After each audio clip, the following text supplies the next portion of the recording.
Greetings, everyone, and welcome to the Pan Future Podcast. I am your host, Sean, and today is Saturday, August 5th, 2017. And just a quick note for those of you who might catch the show the day it's released or a day or two after. I have been having some computer problems, so I'm recording on a different computer today, and the website will not be updated until I'm up to speed on my new computer that I didn't really intend to buy. But regardless, the web editing software I use is only can run on that computer, and blah blah blah. I will not be able to update the website with the show notes page until I am able to get all the software and everything reinstalled. I expect to be spending most of my weekend doing that, so maybe by Monday the page will be there. I will post this on Twitter and everything, and I will initially link it to the Libsyn hosting page that goes with it, but it might not have all the notes and links that I usually have for all these shows. So there you have that. That's the thing that's going on, and let's get right now to the news of the moment.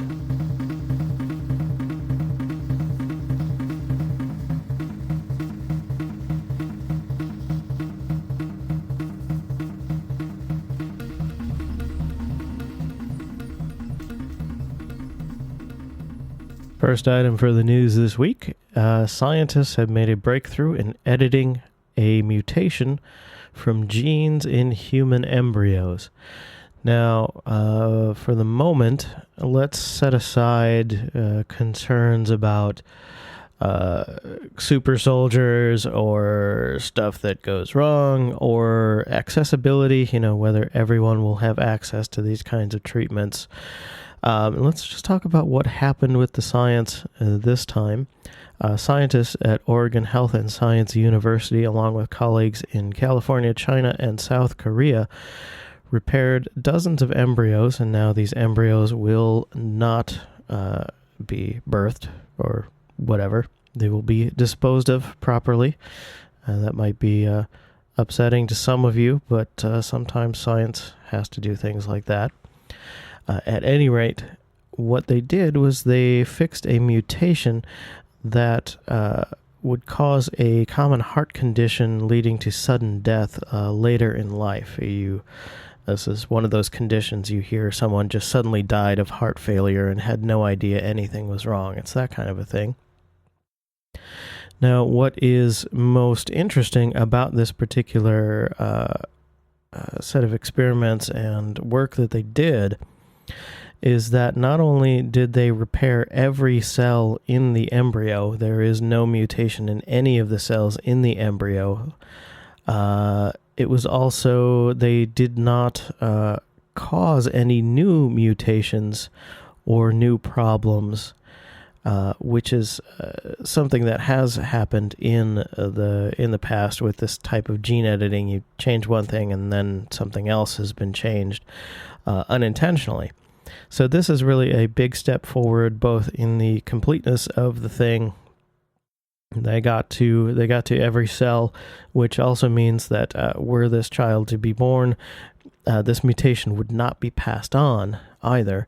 But they also improved the safety of it by not causing any other problems unintentionally while trying to fix this one. So it's happening. It's going to continue happening. Lots of people are talking about the implications, the social implications, the should we do it, should we not do it. I really think that people have a good handle on this. This is not something that's going to run away suddenly into some giant disaster.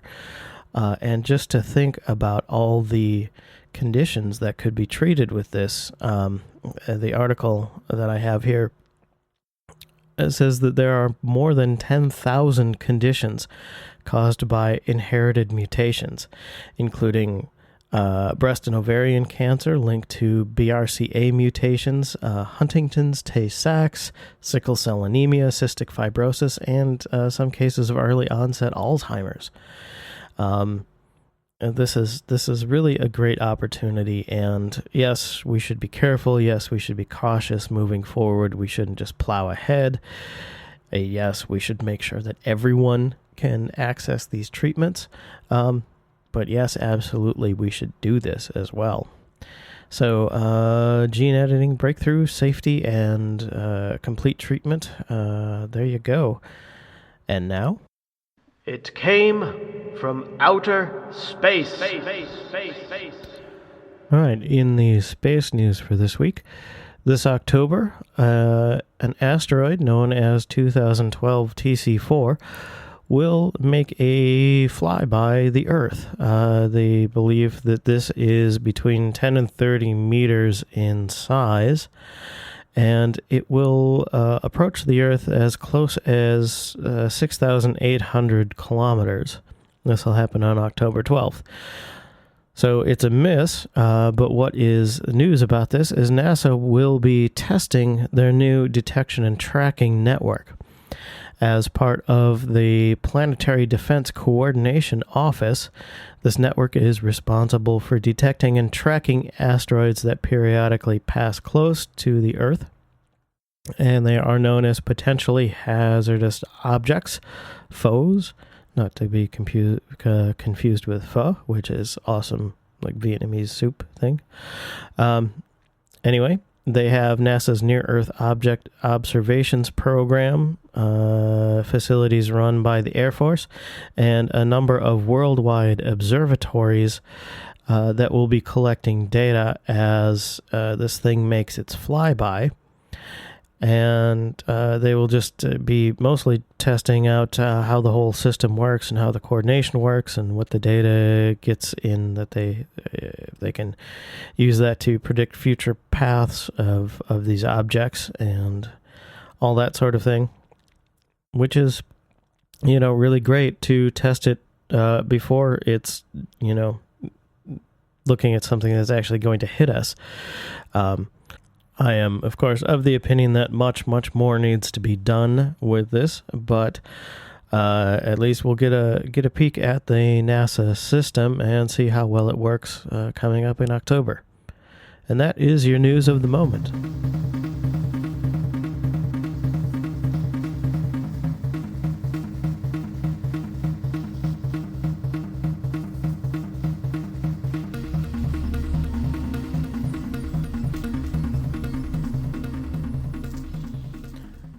All right, on this week's show, we are diving into the teeny tiny world of nanotechnology. We'll start with a primer to get a clear picture of what it is, what it can do now, and where it might lead in the future. In some ways, I feel that nanotech is like AI research. We seem to be entering a time when scientific fields like these are everywhere, and we will find their application in every aspect of our lives. At its earliest incarnation, nanotechnology referred to manipulating materials at the atomic and molecular level. This was mainly a manufacturing and fabrication process with the goal of making very small things. More recently, the definition of nanotechnology has been expanded and refined. In terms of sizes, materials that are at least 100 nanometers or less in one dimension fall into the nanotech category. So, for example, a graphene sheet 5 nanometers thick but 1 meter by 3 meters in spread would still fall into, at least partly, the nanotech research category.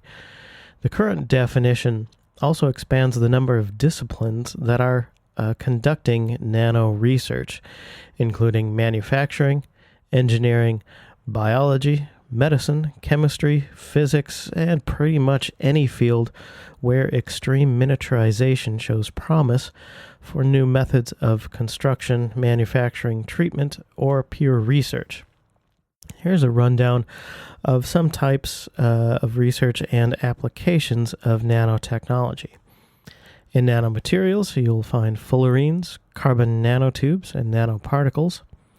Molecular self-assembly, as in a self-assembled monolayers, and DNA nanotechnology, that is nanotech that sort of behaves like DNA. In nanoelectronics, you have molecular scale electronics and nanolithography. Nanometrology, which is like measurements and examining things. Atomic force microscopy, scanning tunneling microscopes, electron microscopes fall into that category. Also nanotribology, which I had to look up. That is all about friction and lubrication at the nanoscale. And also in molecular nanotechnology, you have molecular assemblers, nanorobotics, and molecular engineering. The research aspects have also grown in importance as scientists have realized that materials at this small scale exhibit behaviors dictated by quantum physics. Physics does some interesting things at the nanoscale, and it's now an entire field of research to build nanoscale materials and find out if you can make use of their strange properties.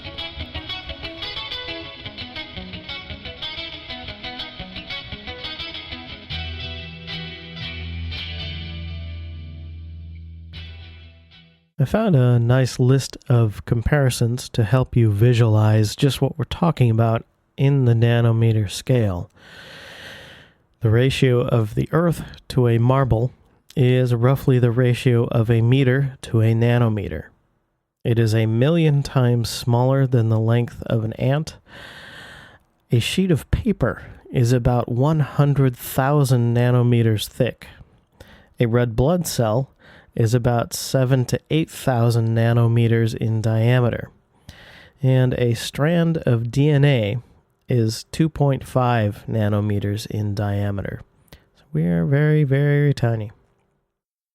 The origins of these ideas and this term can at least partly be traced back to physicist Richard Feynman. He used the term in a lecture in 1959 called "There's Plenty of Room at the Bottom," and offered rewards for certain achievements. But his lecture didn't seem to actually move the field much, and it was mostly forgotten. Some people actually don't think Feynman was really a prime mover of the nanotechnology field and doesn't deserve the credit that some people give him. More credit, however, does go to engineer K. Eric Drexler. His work in the field of nanotech from the 1970s through today, including his books Engines of Creation, The Coming Era of Nanotechnology from 1986, and Nanosystems, Molecular Machinery, Manufacturing, and Computation from 1992, he is more widely credited with laying the foundation of the field. One of Drexler's more well-known ideas is that of self-replicating machines. Tiny robots that can build more robots out of just about any material at hand to complete some task. I recommend that you look at the Wikipedia pages for these two scientists if you want to learn more about them.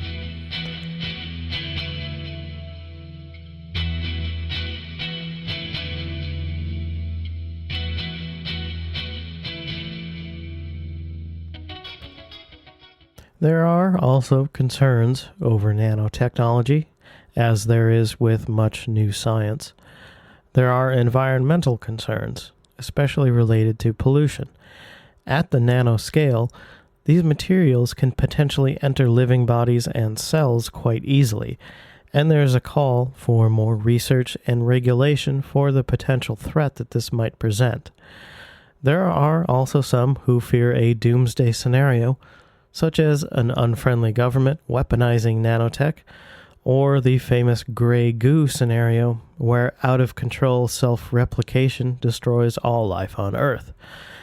As the technology grows, you can certainly expect talk of regulation to grow as well, but as with pretty much everything else I've ever talked about on the show, this is a tool, so just panicking about the tool is not helpful.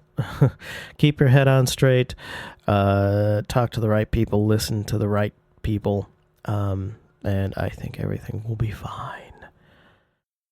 Rather than getting into more details this week, I want to dive right now into some of the many ways in which nanotechnology is being used right now. Generally, you will notice that many of these applications are not necessarily for making something smaller, some of them are, but they also are for making things stronger and lighter. That's a lot of the real world application of nanotech right now goes in that direction. But anyway, I guess one website that listed a few things, pun intended, the iPod Nano, which Apple just killed off. Not the Nano specifically, but the storage in the Nano. This is manufactured by Samsung, and the manufacturing technique is precise at less than 100 nanometers. So these tiny chips that are in devices now, like smartphones and things, are often built using nanotechnology. Nitro hockey sticks by Montreal Sports. These hockey sticks are up to 70% more durable than traditional composite sticks.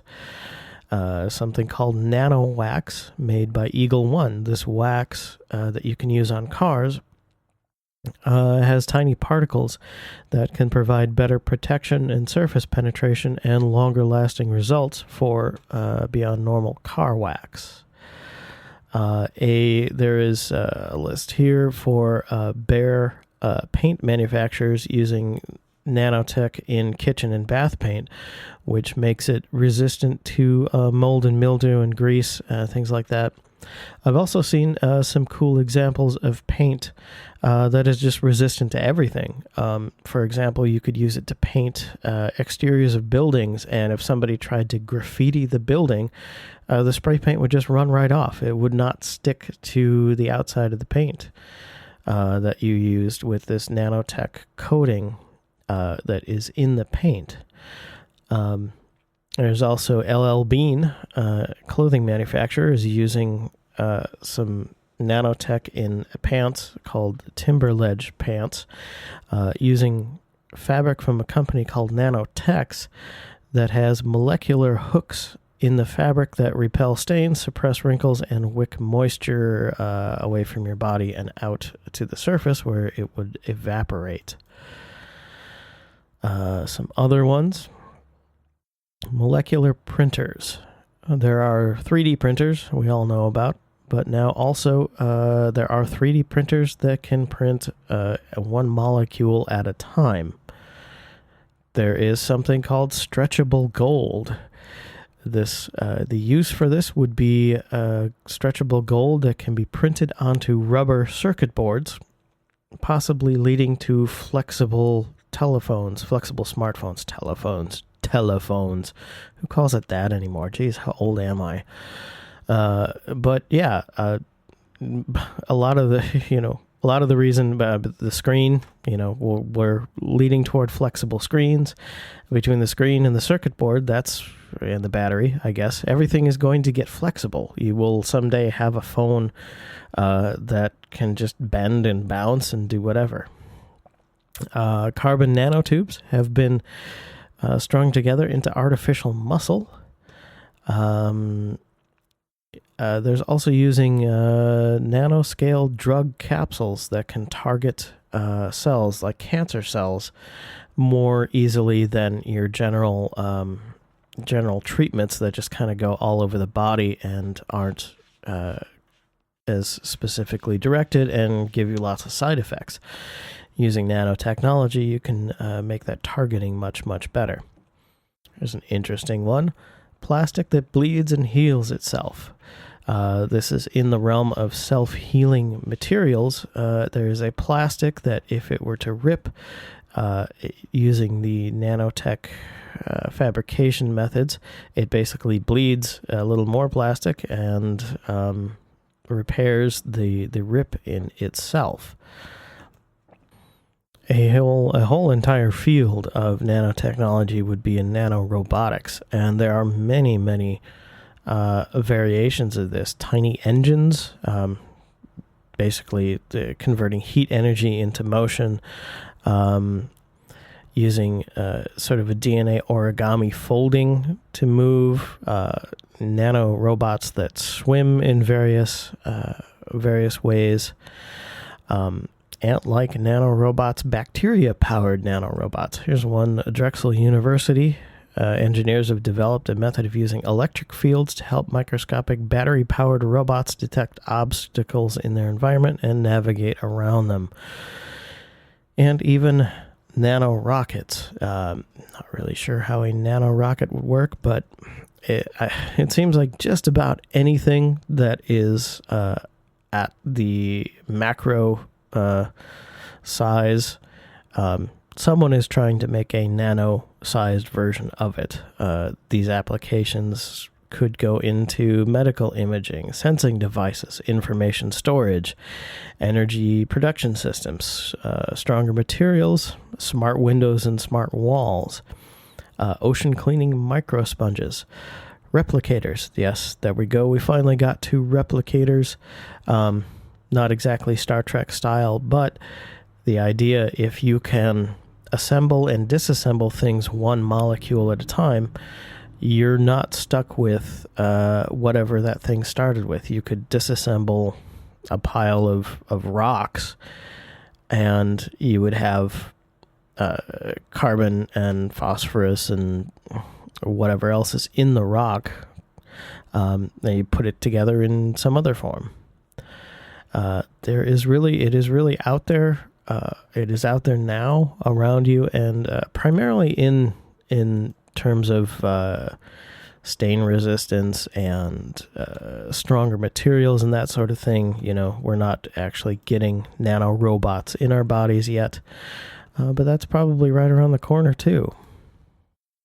That was just a quick rundown of some of the ways which you might run into nanotechnology right now, but the list goes on, and when I do get to post some show notes, once my computer is back to normal, I will have some lists you can check out there.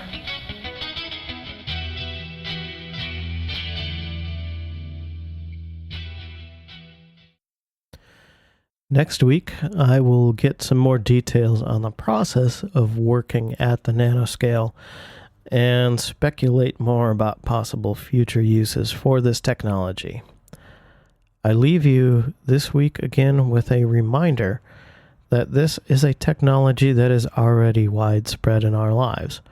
Let that be a reminder that we live in a world ever more reliant on technology and science, and it would be a benefit to all of us if we took the time to better understand the workings of the world that we live in.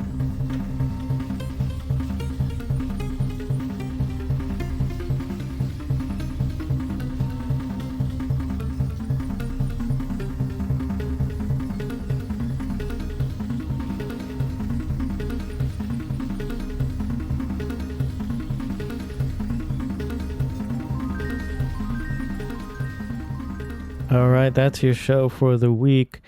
Thank you so much for joining me. As always, I appreciate your time. And I hope you're learning things along with me. That's one of the main reasons I'm doing this show, is because I'm not a scientist, and but I love scientific topics and futurism topics. So I'm here to learn along with you, and I hope you are enjoying the journey. Like I mentioned, if you're listening to this day of or day after, you might not find the show notes because my computer that I do web editing on is down. So I won't be updating the panfuture.org website, but at least by early next week, I would expect that you can go to panfuture.org and find the show notes. Find the Twitter feed and the Facebook stuff and the YouTube and the Stitcher links and the iTunes and all that stuff. If you'd like to help out the show, right now there is a donate button on the website, or what would be also awesome is if you were to write reviews wherever you get your show, if you get it on iTunes especially. Most podcast traffic still goes through iTunes, so reviews on iTunes are very helpful for the show. And I would also appreciate that if you took the time to do it. All right. That's it. That's the show. Go have a good weekend, everybody. And I will talk to you again in the future.